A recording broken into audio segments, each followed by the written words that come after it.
Ma'asyiral muslimin rahimakumullah.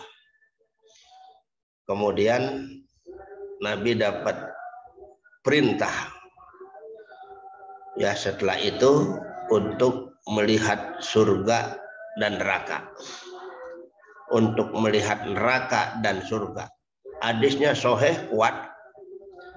Ittola'tu 'alan nari fawajadtu aksara min ahliha. Ittola'tu 'alan nari. Aku singgah bersama malaikat Jibril ke neraka. Fawajadtu aksara min ahliha an-nisa wal agniya. Maka aku jumpai kebanyakan ahli neraka. Yang aku lihat pada waktu itu, kata Nabi, adalah didominasi oleh rombongan-rombongan orang perempuan dan orang-orang yang kaya. Kenapa orang yang kaya banyak masuk ke neraka?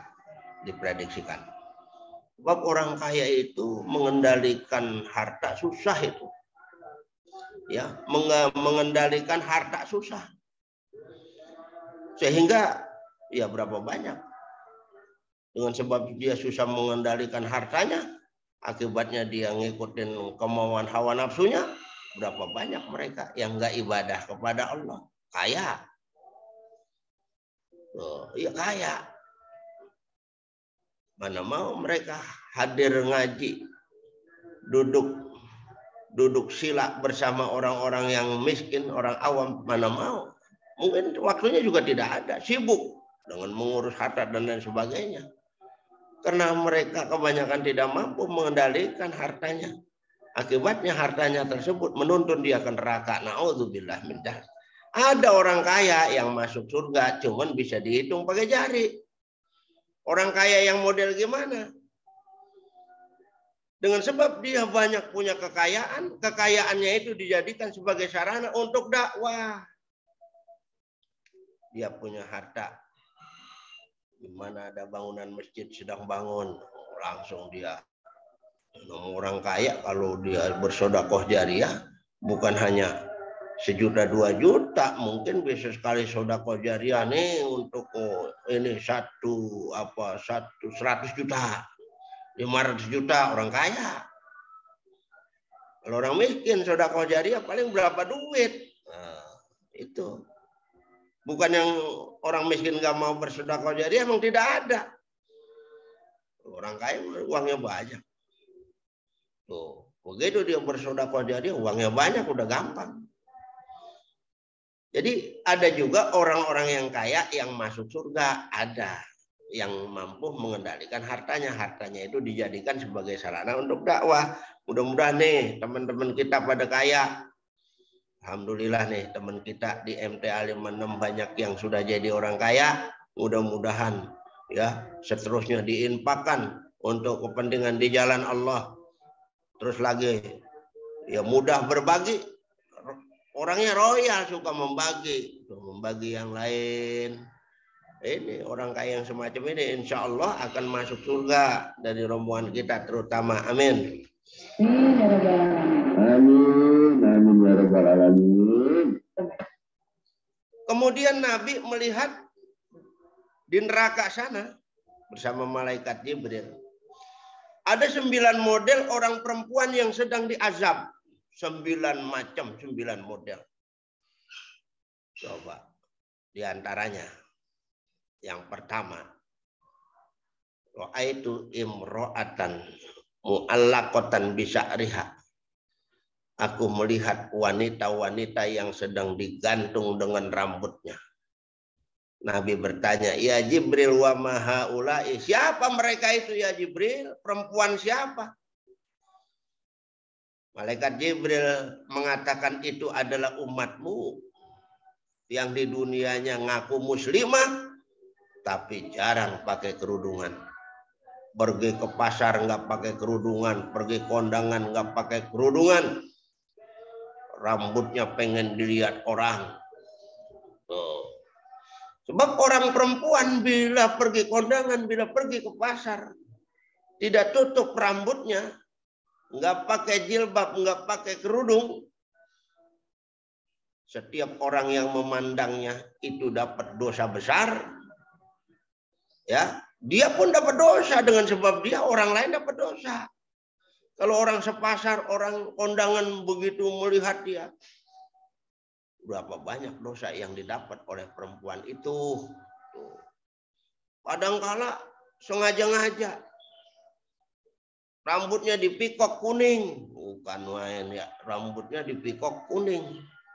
Tujuannya apa? Supaya dilihat orang.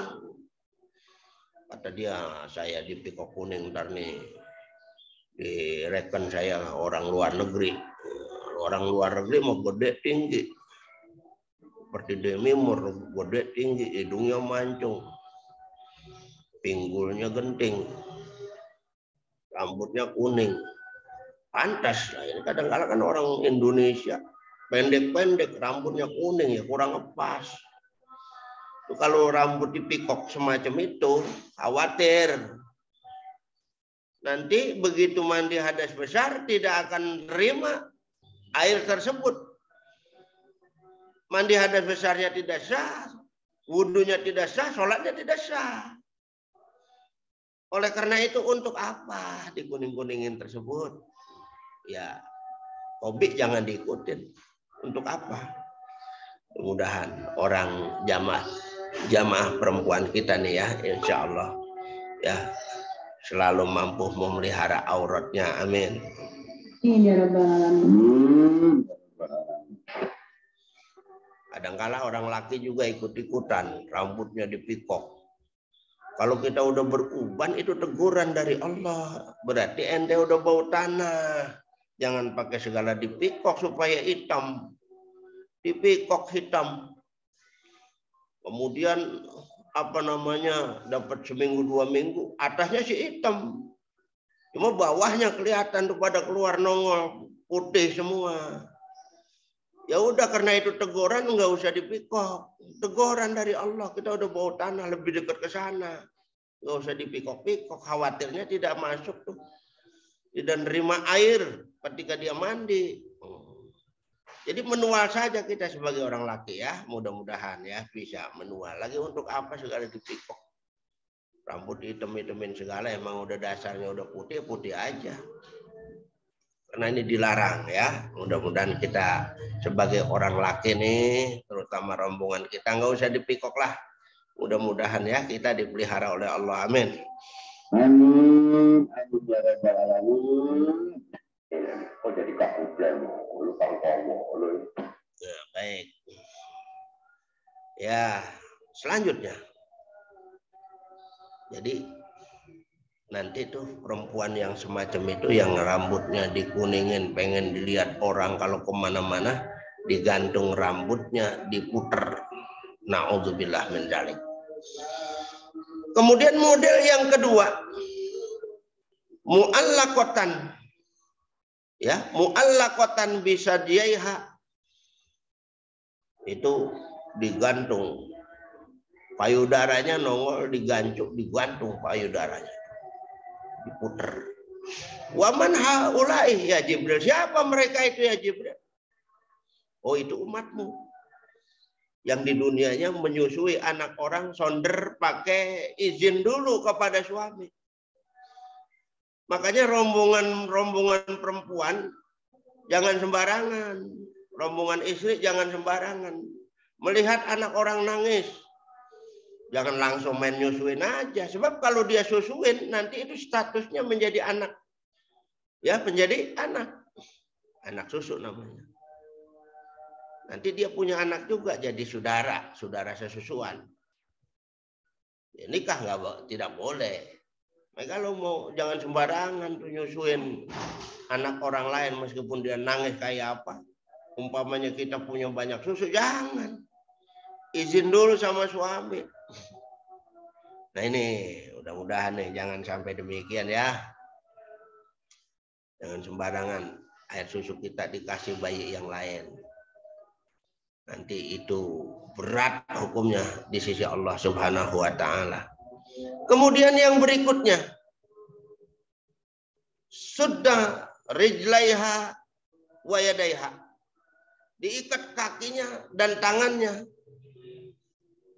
Diikat kakinya dan tangannya itu ada rombongan perempuan yang semacam itu sedang diajab. Wa ma haula'i ya Jibril, siapa mereka itu ya Jibril? Haula'i ummatuka, itu umatmu. Yang di dunianya ketika suaminya pergi keluar cari nafkah, dia keluar lagi. Keseringan ini perempuan yang semacam itu. Suaminya keluar cari nafkah, dia keluar lagi. Apakah dia shopping dan lain sebagainya. Padahal orang perempuan atau istri, ketika suami tidak ada di rumah, dia nggak boleh kemana-mana, tetap di rumah. Meskipun dikabarin orang tuanya sakit, kayak meninggal dunia, kayak kalau suami belum ada, jangan ke sana dulu. Pernah di zaman Nabi terdapat ada salah seorang istri, orang tuanya meninggal, dikasih tahu, tapi dia tidak berangkat langsung. Dia tunggu suaminya. Sampai orang tuanya dikubur, dia belum juga datang, diadukan kepada Nabi. Apa kata Nabi? Dia yang benar. Ya, dia yang benar dengan didikannya, dia ngerti. Nah, kepada kita nih, ya, rombongan orang-orang perempuan, ketika suami tidak ada di rumah, jangan kemana-mana meskipun orang tua dikabarkan sakit kayak apa kayak. Ntar kalau suami udah pulang, baru berangkat sama-sama dengan suami. Mudah-mudahan ya orang 56 ibu-ibunya patuh, tidak akan keluar dari rumah bila suaminya pergi kemana-mana cari nafkah, tidak akan menerima tamu orang laki. Mudah-mudahan ya perempuan-perempuan kita bisa semacam itu. Amin. Amin ya Rabbi. Baik, yang berikutnya ada lagi orang perempuan, ya, lidahnya mulur. Nabi lihat, menjulurkan lidahnya, dipotong dengan gunting yang terbuat dengan gunting yang diambil dari neraka. Digunting, mulur lagi, digunting, mulur lagi. Nabi tanya, siapa mereka ya Jibril? Oh, mereka itu adalah umatmu. Ya, umatmu yang sering menyakiti di dunianya, yang sering menyakiti suaminya dengan kata-katanya. Itu suami nggak boleh disakitin dengan kata-kata. Udah punya anak 5, ngakunya nggak pernah diajak senang. Nah, ini kan munafik namanya. Ketika proses pembuatan anak itu senang sama senang. Nikmat sama nikmat. Nikmatnya itu karena made in Allah, luar biasa. Orang laki nikmatnya luar biasa, orang perempuan nikmatnya luar biasa. Itu senang sama senang, jangan dikata nggak pernah diajak senang. Ini kadang-kadang perempuan semacam itu. Jadi merilang terus, kalau kata orang Betawi merilang. Dikasih banyak duit, dikasih banyak uang jajan, masih aja kurang dulu. Makanya perempuan yang sangat baik adalah, kata Nabi, aisaruhunna ma'unatan. Yang paling gampang perongkosannya, belanja rumah tangganya, dikasih uang ya dia belanjakan. Enggak banyak protes dia. Bahasanya juga bahasa yang enak sama suaminya tuh. Enggak pernah nyolot, enggak pernah jentak-gentak. Apalagi nyuruh. Ini kadang-kala ada istri-istri tersebut, suaminya disarah suruh melulu, disuruh ini, suruh itu, penyuci beras disuruh suaminya. Ini terlaluan namanya. Suami itu raja, nggak boleh diperlakukan semacam itu, raja. Istri itu adalah sebagai rakyat, mas raja, diperlakukan semacam itu. Andai kata manusia sujud boleh terhadap manusia, itu istri harus sujud sama suami. Andai kata, tapi tidak boleh. Artinya, ya, artinya betul-betul ini istri harus taat ya kepada suami, harus betul-betul. Jangan dengan kata-kata ya yang menyakitkan. Mau ada uang, tidak ada uang. ya itu adalah istri yang baik. Mau ada uang tidak ada uang, dia nggak pernah protes kepada suaminya. Mudah-mudahan perempuan kita, ya rombongan kita tidak semacam itu. Amin. Mudah-mudahan Bapak Amin. Ya Rabbal Alamin. Amin. Ya Rabbal Alamin. Baik. Asyiral muslimin rahimakumullah. Kemudian Nabi melihat ada wanita yang mukanya bentuknya bentuk anjing. Jadi digerumuti, digeluti dengan ular-ular yang berbisa. Nabi tanya, siapa mereka ya Jibril? Oh, itu umatku. Yang di dunianya tidak wudhu, tidak sholat, tidak puasa. Hidupnya bebas begitu aja. Kan banyak orang-orang wanita di dunia ini disuruh ibadah, ntar aja kalau udah tua, masih muda, masih banyak kemauan. Ntar aja dah kalau udah tua baru ibadah. Tahu-tahu belum ibadah mati, ya semacam itu. Badannya badan hewan. Tapi mukanya muka apa? Muka manusia. Nah, itu yang di dunianya orang perempuan ya tidak sholat, tidak puasa, tidak wudhu. Nah, dia mengatakan semacam itu, ntar aja kalau udah tua, tahu-tahu belum sampai dia mengerjakan sudah meninggal. Nah, ini rugi besar namanya. Mudah-mudahan tidak semacam itu. Dan banyak lagi azab-azab yang ada di neraka yang Nabi sedang melihatnya. Setelah itu Nabi keluar ya dari neraka bersama malaikat Jibril, langsung turun ke dunia. Langsung turun ke dunia. Tepatnya subuh jam 3 malam. Kurang lebih semacam itu. Ada yang memprediksikan. Karena Isra Mi'rajnya Nabi makan waktu hanya 3 jam punya lama. Subuh sudah ada di dunia, di bumi. Di pagi hari orang dikumpulkan, dia menjelaskan bahwa dia di Isra Mi'rajkan. Sangat banyak orang yang tidak percaya. Karena nggak masuk akal kata kebanyakan orang. Loh, Muhammad tadi malam jam 12 masih di Masjidil Haram, kok ngaku pagi-pagi udah bilang ke sana ke Masjidil Aqsa. Langsung dimi'rajkan. Banyak yang tidak percaya. Ada seorang namanya orang kaya, Abdullah bin Abi Quhafah. Mengatakan kalau memang Muhammad yang mengatakan semacam itu, saya yang percaya pertama. Baru yang lain banyak yang ikut. Makanya Abdullah bin Abi Quhafah namanya diganti jadi Abu Bakr Siddiq. Namanya diganti jadi Abu Bakr Siddiq. Pagi-pagi udah benerin orang. Nah, kemudian belum didirikan sholat di waktu subuhnya. Karena belum ada cara-caranya. Ketika siang menjelang zuhur, datanglah malaikat Jibril mengajarkan Nabi kita prakteknya dan cara-cara sholat. Nabi melihat malaikat Jibril mempraktekkan sholat baik segi bacaannya dan gerakannya. Asar datang lagi, maghrib juga demikian, isya demikian, subuh demikian. Setelah Nabi praktek dan langsung menyolatkannya, ya langsung mendirikannya. Dan Nabi bersabda kepada umatnya, "Shollu kama ra'aitumuni usolli." Sholatlah kamu semua sebagaimana kamu melihat aku sholat. Maka sholat yang paling afdal, lihat sholatnya Nabi, gerakannya. Nabi melihat malaikat Jibril semacam itu.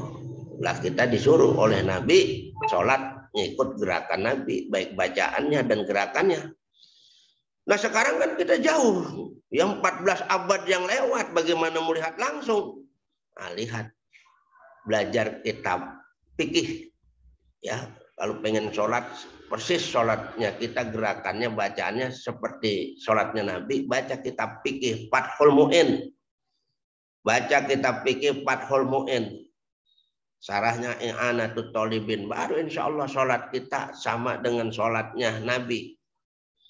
Kadangkala orang-orang kita di zaman sekarang ini belajar kitab fikih ogah. Katanya itu buatan manusia, ogah. Pelajari itu kitab fikih. Insya Allah sholat kita sama dengan sholatnya Nabi. Kitab fikih itu kan yang dikarang oleh Imam Asy-Syafi'i. Banyak kan orang Indonesia bermazhabnya mazhab Imam Syafi'i. Baca kitab fikihnya fikih kitab Imam Asy-Syafi'i. Pengikutnya baca tuh Fathul Mu'in. Insya Allah sholat kita sama dengan sholatnya Rasulullah Shallallahu Alaihi Wasallam. Juga mudah-mudahan sholat kita diterima oleh Allah karena kita mencontoh mengikuti gerakan Rasulullah. Mudah-mudahan amin. Amin ya rabbal alamin. Jadi Isra Mi'raj itu hasilnya adalah perintah sholat sehari semalam 5 waktu. Mudah-mudahan kita akan mendirikannya terutama berjamaah.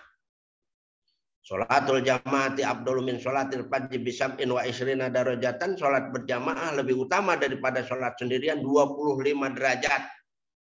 Sholat berjamaah. Itu bila kita selalu sholatnya berjamaah, sampai kita meninggal dunia dalam keadaan sholat berjamaah selalu. Meninggalnya kita nanti dijamin dapat nikmat kubur dan dijamin masuk ke surga Firdaus. Bukan hanya surga biasa-biasa saja, surga Firdaus. Dengan catatan kita sholatnya selalu berjamaah. Sehari semalam 5 waktu. Mudah-mudahan kita akan dapat mendirikannya. Amin. Amin. Jadi sholat jangan hanya yang wajib saja. Yang sunnah-sunnah dirikan tuh. Qobliyah ba'diyahnya. Silakan. Yang tidak boleh habis asar sama silakan. Jam 7 boleh sholat lagi. Sholat apa sunnah? Sunnah apa? Sunnah duha 4 rakaat 2 salam. Terus lagi ada lagi sholat sunnah ba'dal maghrib 4 rakaat 2 salam. Sholat awwabin.